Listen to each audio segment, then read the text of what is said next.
Hello everyone, जैसे कि आप सब जानते हैं आईसीआर पीजी पीएचडी की भी काउंसलिंग का शेड्यूल है वो रिलीज कर दिया है। और जितने भी जो पीजी और पीएचडी के कैंडिडेट्स हैं उनको काफ़ी अभी कंफ्यूजन है, क्योंकि उन्होंने पहले रजिस्ट्रेशन नहीं किया है और वो जानना चाहते हैं कि ये प्रोसेस आपकी कैसे चलने वाली है। यूजी के लिए मैंने ऑलरेडी डिस्कस किया है, इस वीडियो में हम डिस्कस करेंगे पीजी और पीएचडी का जो आपका काउंसलिंग प्रोसेस चलने वाला है, स्टेप बाय स्टेप आपका काउंसलिंग प्रोसेस कैसे चलेगा, कौन कौन सी प्रोसेस को आपको करना है, सारी चीजों के बारे में डिटेल से डिस्कस करने वाले हैं। So hello everyone, welcome back on your YouTube channel agri capital. Channel पर नए हैं, अभी तक सब्सक्राइब नहीं किया है तो चैनल को सब्सक्राइब करके बेल आइकन को प्रेस जरूर कर लेना। सबसे पहले हम बात करते हैं चॉइस फिलिंग से लगाकर कॉलेज अलॉटमेंट तक की जो भी प्रोसेस होती है, ईच एंड एवरी प्रोसेस के बारे में हम यहाँ पे डिस्कस करने वाले हैं। सबसे पहले इंट्रोडक्शन बात करूं, आईसीआर ने आपका जो कंडक्ट करवाया एनटीए के द्वारा पीजी जेआरएफ एसआरएफ काउंसलिंग के लिए जो एग्जाम कंडक्ट हुआ है, ठीक है, उनकी अब काउंसलिंग है वो आपको पता है आपकी 14 अक्टूबर से लगाकर 17 अक्टूबर तक चलने वाली है। ये चीज आपने देख ली होगी, ठीक है। उसके बाद में देखो यहाँ पे आपका सबसे पहले जो प्रोसेस होगा एक नंबर पे वो होगा रजिस्ट्रेशन। नंबर 2 पे वो आपका चॉइस फिलिंग आएगा। लेकिन उनके बीच में दो प्रोसेस और रहती है आपकी। एक रहती है आपकी, वो है डॉक्यूमेंट अपलोड की, ठीक है, डॉक्यूमेंट अपलोड की। और दूसरी प्रोसेस है वो आपकी है फी पेमेंट की, जिनके बारे में अभी हम आगे डिस्कस करेंगे, ठीक है। फिर होती है आपकी चॉइस फिलिंग। चॉइस फिलिंग में आपका दो ऑप्शन रहता है, एक आपका होता है कोर्स और दूसरा आपका होता है कॉलेज यूनिवर्सिटी का नाम, उसको सेलेक्ट करना होता है। उसके बाद में आपको अलग अलग राउंड का जो शेड्यूल दिया है, फर्स्ट राउंड से लगाकर फोर्थ राउंड तक आपकी ये मेन काउंसलिंग होगी। उसके बाद में आपका एक, अगर सीट वैकेंट रहती है तो उस कंडीशन में मॉपअप राउंड होगा, ठीक है। उसके बाद में शीट मिलने के बाद में आपकी यूनिवर्सिटी के द्वारा डॉक्यूमेंट वेरीफाई होंगे और फिर कॉलेज की क्लासेस है। तो सबसे पहले हम बात करते हैं स्टेप फर्स्ट रजिस्ट्रेशन में। रजिस्ट्रेशन आपने क्या किया है अभी तक नहीं किया, ठीक है, तो आपके सामने जैसे ही पोर्टल ओपन होगा, ठीक है, अपने डैशबोर्ड पे जैसे ही आप अपनी आईडी और पासवर्ड डाल के लॉगिन करोगे, यानी कि जो एप्लीकेशन नंबर है आईडी के अंदर वो, और पासवर्ड जो आपके पास में है वो डाल के लॉगिन करोगे, तो आपके पास में जो फर्स्ट स्टेप आएगा वो आएगा रजिस्ट्रेशन में। रजिस्ट्रेशन में आपके आईसीआर की जो ऑफिशियल पोर्टल है उसमें आपको एप्लीकेशन नंबर पासवर्ड डालने हैं और आपकी जो भी डिटेल्स है आपकी उसको आप अपडेट कर सकते हैं। कुछ ऐसी डिटेल्स होती है वो ऑटो जनरेटेड होती है जिसको आप चेंज नहीं कर सकते हैं, बाकी सारी डिटेल्स को आप ऊपर नीचे करके चेंज करके आगे कर सकते हैं, ठीक है, जो भी आपको करना है उसमें। कुछ ऑटो जनरेटेड ऐसी डिटेल्स होती है जिसमें आप चाह के भी उसको चेंज नहीं कर सकते, इस चीज का ध्यान रखना, ठीक है। जैसे ही आपने डिटेल कंप्लीट डाली उसके बाद में अगला आपका होता है स्टेप, वो आता है इसी के अंदर, वो होता है आपका डॉक्यूमेंट अपलोड का सेक्शन। क्या आता है?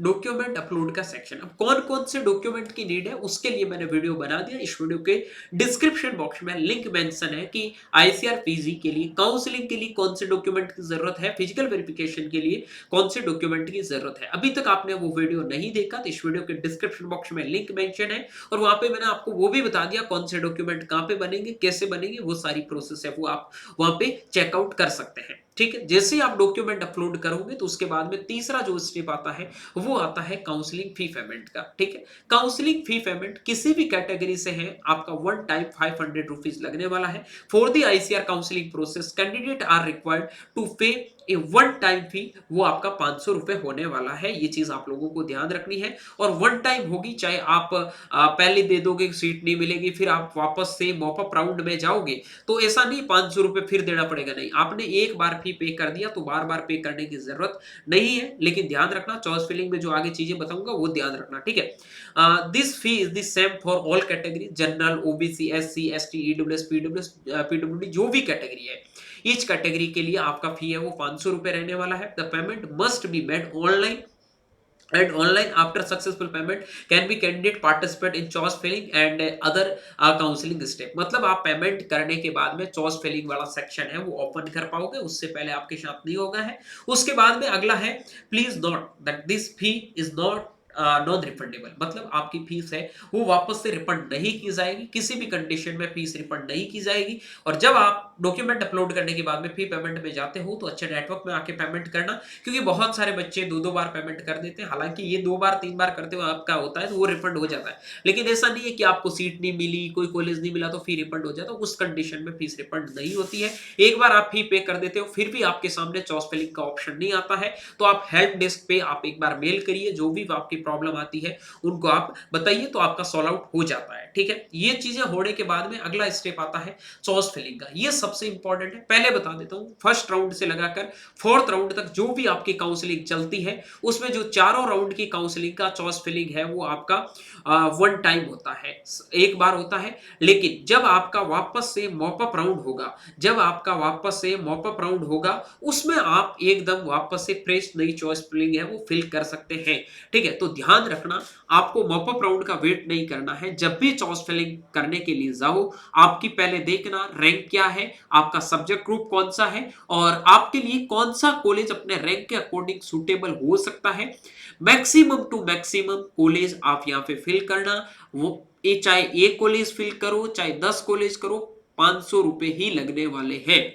तो ज्यादा से ज्यादा आप अपने ऑर्डर के अंदर चॉइस प्रेफरेंस है वो डालिए। उसके बाद में unlimited choice allowed as per ICR rules, मतलब जिस सब्जेक्ट के अंदर आप एलिजिबल है, ठीक है, उसमें आप maximum to maximum choice filling है वो कर सकते हैं। कौन सी यूनिवर्सिटी के कौन से कोर्स को आपकी क्या प्रायोरिटी होती है वो आप पे डिपेंड करता है कि आप कौन सी कॉलेज को ऊपर रखोगे, कौन सी कॉलेज को नीचे रखोगे। लेकिन चॉइस फिलिंग सबसे इंपॉर्टेंट पार्ट है। बी केयरफुल कि आपको सोच समझ के करना है, कोई भी आइडिया नहीं है। तो इसके लिए एग्री कैपिटल का जो मेंटरशिप प्रोग्राम है, जिसके अंदर आपको पूरी 899 में कंप्लीट काउंसलिंग के बारे में सारी चीजें बताई जाएगी, प्रेफरेंस सीट प्रॉपर वे में मिलेगी, गूगल मीटिंग के द्वारा 1 बाय 1 आपको गाइड मिलने वाला है। 9214005895 पे मैसेज करके आप हमारे मेंटरशिप प्रोग्राम के साथ में इनरोल हो सकते हैं।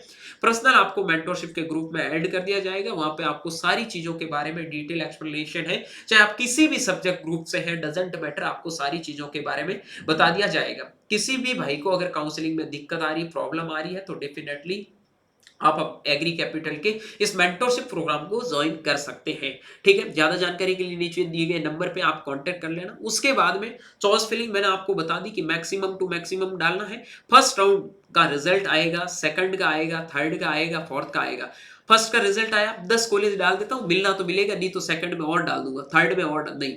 एक बार जो चॉइस फिलिंग करोगे वही चॉइस फिलिंग 4 राउंड तक चलने वाली है। जैसे सपोज दैट कि आप लोगों ने क्या किया है, यहाँ पे 30 कॉलेज डाला है, 30 कॉलेज डाला है, आपको 20 नंबर का कॉलेज अलॉट हो गया फर्स्ट राउंड में। ठीक है, तो फर्स्ट राउंड में आपका यूनिवर्सिटी डॉक्यूमेंट वेरीफाई करने के बाद में 10K का फीस होता है। जो आपका फी होता है वो यूनिवर्सिटी फी के साथ में ऐड कर दिया जाता है। वो पे करने के बाद में 2 ऑप्शन आते हैं, एक तो आता है सीट फ्रीज का, एक आता है आपका अपग्रेड करने का। अगर आपको वो कॉलेज पसंद नहीं है, 20 नंबर का कॉलेज मिला और आप अपग्रेड करते हैं, तो हो सकता है सेकंड राउंड में आपको 20 के ऊपर की कॉलेज मिले, क्योंकि 10,000 पे करने के बाद में जो आपको 20 नंबर की कॉलेज मिली वो तो फिक्स हो गई है। लेकिन 21 से लगाकर 30 नंबर की जो कॉलेज है उनका कोई सेंस नहीं रहता है। आपको कॉलेज मिलेगी 1 से लगाकर 19 नंबर के बीच में ही, अगर मिलनी हुई तो। अदरवाइज आपकी 20 नंबर की जो कॉलेज है वो आपके नाम पे रहेगी, वो आपके लिए शेप हो जाएगी। उस चीज का आपको ध्यान रखना है। ठीक है, ये सारी चीजें क्लियर है। चॉइस फिलिंग आप लोगों को पहले फाइनल केयरफुली देख लेना कि मेरी चॉइस है, सही है या नहीं है। उसके बाद में आप चॉइस को लॉक कर सकते हैं, चॉइस सेव कर सकते हैं। वही है, चॉइस सेव करके आप अपना प्रिंट है वो निकाल सकते हैं। जैसे ही चॉइस फिलिंग स्टार्ट होगी मैं आपको फिल करके बताऊंगा, स्टेप बाय स्टेप सारी प्रोसेस के बारे में बताऊंगा। किसी को भी परेशान होने की बिल्कुल जरूरत है नहीं, हर एक चीज के बारे में हम डिस्कस करने वाले हैं। Take print of lock choice for आपके फ्यूचर रेफरेंस। ठीक है, उसके बाद में आता है सीट अलॉटमेंट। जैसे ही आपको जो डेट दे रखी है उसमें सीट अलॉटमेंट, अगर आपके रैंक के बेसिस पे आपने चॉइस फिलिंग अच्छे से किया है तो उसके बेसिस पे आपको सीट अलॉटमेंट होती है। ठीक है, सबसे पहले सीट अलॉटमेंट के लिए आपकी यूआर रैंक देखी जाती है, और उसके बाद में आप किसी category like OBC, SC, ST, EWS, UPS, PWD category में आते हैं, तो उन कैटेगरी के अकॉर्डिंग आपकी कैटेगरी रैंक देख के भी आप लोगों को सीट है वो अलॉट की जाती है। रिजर्वेशन पॉलिसी रूल्स वगैरह ऑलरेडी मैंने दे रखा है। उसके बाद में आपका चॉइस प्रेफरेंस का जो ऑर्डर रहेगा उसी ऑर्डर में आप लोगों को कॉलेज है वो अलॉट होती है। प्रोविजनल अलॉटमेंट लेटर आपको अवेलेबल हो जाएंगे जैसे ही जो कॉलेज मिलेगा। उसके बाद में सारी यूनिवर्सिटी डॉक्यूमेंट वेरीफाई करके आपका अगला प्रोसेस होगा, वो हम डिटेल में आगे जानते रहेंगे। ठीक है, उसके बाद में प्रोसेस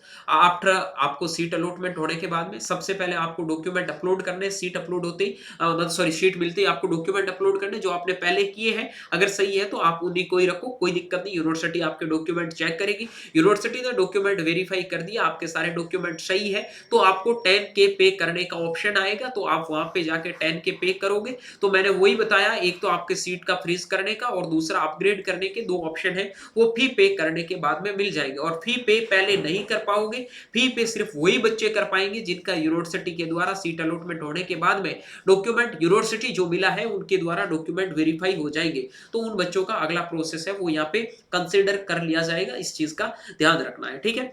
उसके बाद में 10K आपको पे करना है। ये जो 10K फी है, मान लो रानी लक्ष्मीबाई का फीस है वो आपका 60,000 है, ठीक है, एक साल का, तो इसमें 60,000 में आपका कॉलेज हॉस्टल दोनों का साथ में रहता है। बाकी इसमें मैं बात कर लूंगा आपके आगे जो फीस होती है। तो 60,000 में से 10,000 रुपए आप काउंसलिंग में पे कर दोगे, तो बाद में आपको सिर्फ 50,000 ही पे करना होगा। ये 10,000 रुपए वापस पे करने की कोई जरूरत नहीं है। अगर आप सीट कोई नहीं लेते हैं, लास्ट राउंड तक विड्रॉ करते हैं, तो इन 10,000 रुपए में 1,000 रुपए आपके माइनस करके एक साल बाद में या 1.5 साल बाद में वापस से 2,000 रुपए रिफंड कर दिए जाते हैं। इस चीज का ध्यान रख लेना। हालांकि ड्यूरेशन 2 से 3 मंथ का है, बट ये एक साल 1.5 साल तक करते नहीं है रिफंड, ठीक है। उसके बाद में सीट एक्सेप्ट या अपग्रेड का प्रोसेस क्या होता है, आपको लग रहा है जो आपको कॉलेज मिली है वो आपके लिए सूटेबल है, तो डेफिनेटली आप सीट एक्सेप्टेंस वाला या फिर सीट जो फ्रीज का ऑप्शन आता है उस पर क्लिक कर सकते हैं। ओटीपी आएगी, ओटीपी डाल के सीट फ्रीज कर लो, ठीक है। उसके बाद में आपको यूनिवर्सिटी का मेल आ जाएगा और उसके लिए फिजिकल वेरिफिकेशन के लिए कब जाना है वो आपको वहां पे इंफॉर्मेशन मिल जाएगी यूनिवर्सिटी से। अगर आपको वो कॉलेज अच्छा नहीं लग रहा तो आपका अपग्रेड रिक्वेस्ट है वो डाल सकते हैं। फर्दर राउंड में अगर आपका कॉलेज चेंज नहीं होता तो वो कॉलेज आपका फिक्स रह जाएगा, ठीक है।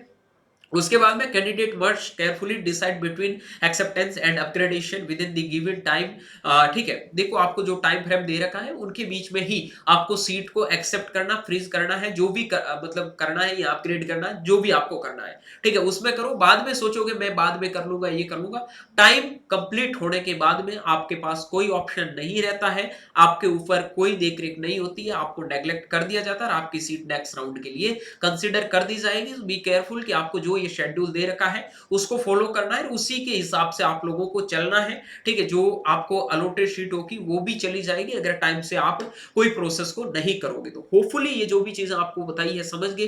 फिर आता है कॉलेज अलॉटमेंट के बाद में रिपोर्टिंग एंड एडमिशन। तो रिपोर्टिंग के लिए अलग अलग यूनिवर्सिटी है वो आपका अलग अलग मेल टाइम बता देगी या फिर अलग से शेड्यूल रिलीज कर देगी, ठीक है। और जो आपका डाउनलोड अलॉटमेंट लेटर होगा वो आपको मेल पे मिल जाएगा, ठीक है। और जो भी आपका अलॉटेड यूनिवर्सिटी होगा उसमें टाइम दिया होगा, जैसे मान लो काफी यूनिवर्सिटी फर्स्ट राउंड के बाद, सेकंड राउंड के बाद बुला लेती है, हर राउंड के बाद बुला लेती है। काफी कॉलेज दो दो राउंड को साथ में बुलाती है। काफी ऐसी यूनिवर्सिटी होती है 4 राउंड की काउंसलिंग कंप्लीट होने के बाद फिजिकल रिपोर्टिंग के लिए बुलाएगी, तो उस टाइम आपको जाना है। 1-2 दिन का जो टाइम होता है उसी टाइम में जाके आपको फिजिकल वेरिफिकेशन है वो करवाना है। इस चीज का ध्यान रखना है। जो भी आपको डॉक्यूमेंट्स बताए गए हैं वीडियो देख लेना, इस वीडियो के डिस्क्रिप्शन बॉक्स में लिंक मेंशन है, और वो डॉक्यूमेंट लेके आपको फिजिकल वेरिफिकेशन के लिए जाना है। उसके बाद में पे एडमिशन फीस, जो भी यूनिवर्सिटी में आपकी पेंडिंग फी होगी यूनिवर्सिटी बताएगी, उसके अकॉर्डिंग आप सेमेस्टर के अकॉर्डिंग फी है वो पे कर सकते हैं। इंपॉर्टेंट टिप्स है कि आप fill maximum choice to increase chances, मतलब मैक्सिमम टू मैक्सिमम आप चॉइस फिलिंग डालोगे अपने चॉइस प्रेफरेंस में तो आपके चांसेस ज्यादा है, क्योंकि पहले हमें पता नहीं है, हम एक एक्सपेक्टेड कट ऑफ बता सकते हैं किस कॉलेज का कितना कट ऑफ जाएगा, लेकिन कट ऑफ तभी डिसाइड होगा जब आप चॉइस फिलिंग में कौन से कॉलेज को कहां पे रखोगे, जब कॉलेज अलॉट होगा उसके बेस पे डिपेंड करता है, ठीक है। उसके बाद में आपको अपडेट्स, रेगुलरली अपडेट्स के लिए ऑफिशियल वेबसाइट को फॉलो करना है। बाकी कोई चीजों के ऊपर ध्यान नहीं देना है। आईसीआर की जो आईसीआर काउंसलिंग 2025 की ऑफिशियल वेबसाइट है वही आप लोगों को फॉलो करना है। वीडियो के डिस्क्रिप्शन बॉक्स में ऑफिशियल वेबसाइट का लिंक भी आप लोगों को मिल जाएगा। थैंक यू सो मच, आपने ये पूरा वीडियो देखा। होपफुली इस वीडियो में जो भी चीजें मैंने आपको समझाई है आप समझ गए होंगे। कोई भी डाउट, प्रॉब्लम, क्वेरी है तो आप कमेंट सेक्शन में जरूर कमेंट करना। बाकी काउंसलिंग जिन लोगों को ज्वाइन करना है, ये जो हेल्पलाइन नंबर दे रखे हैं इनके ऊपर आप मैसेज करके काउंसलिंग प्रोग्राम को ज्वाइन कर सकते हैं, ठीक है। तो मिलता हूं जल्दी आपको एक नई वीडियो और नए अपडेट के साथ में। तब तक के लिए स्वस्थ रहे, मस्त रहे, देखते रहे एग्री कैपिटल का यूट्यूब चैनल माई चौधरी BHU के साथ। Thank you very much.